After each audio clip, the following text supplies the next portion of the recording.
On peut parler également d'un joueur côté nigérian, c'est Moses Simon, le joueur du FC Nantes, qui a été déjà bien en jambes lors du premier match et qui, il faut le dire, a été impérial aujourd'hui avec un but, une passe décisive et élu logiquement homme du match.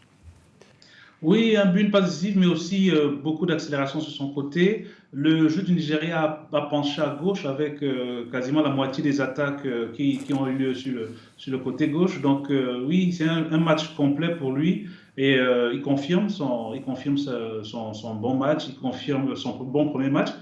Donc, j'espère pour lui qu'il ira jusqu'au bout. Effectivement, l'avantage là maintenant, c'est qu'ils pourront se reposer puisque le prochain match est dans 3 jours et préparer sereinement les huitièmes de finale. Là, je laisse à Xavier le soin, parce que c'est Xavier qui maîtrise les configurations entre les groupes pour voir quels adversaires il pourrait avoir. C'est certain que alors d'abord, bravo à Moses Simon, parce en plus d'être un super eagle, c'est un canari, et quand vous connaissez mon faible pour le FC Nantes, forcément, ça fait plaisir de voir ces belles prestations, qui sont d'ailleurs dans la lignée de ce qu'il réalise avec les Canaries en Ligue 1.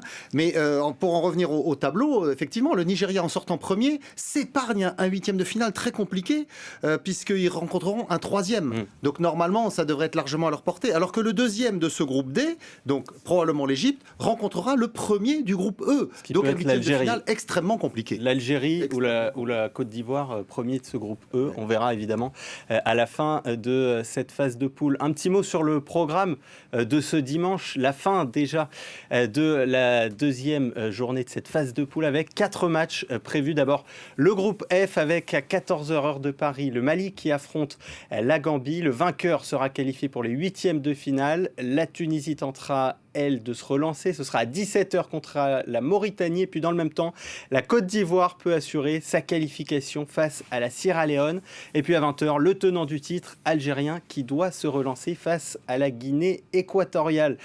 Merci. Ils n'auront pas l'excuse de l'horaire. Il n'y aura pas l'excuse de l'horaire. Ils joueront le soir et il fera frais, alors que là ils avaient joué le premier match à 14h, ils n'avaient pas réussi à marquer. Sous au moins 35 degrés du côté de Douala. Merci beaucoup Xavier Barret d'avoir été avec nous. Merci Hervé Kouamouo pour avoir débriefer ces rencontres avec nous. On vous retrouve évidemment ce dimanche comme tous les soirs pour parler de l'actualité de la CAN. Un mot sur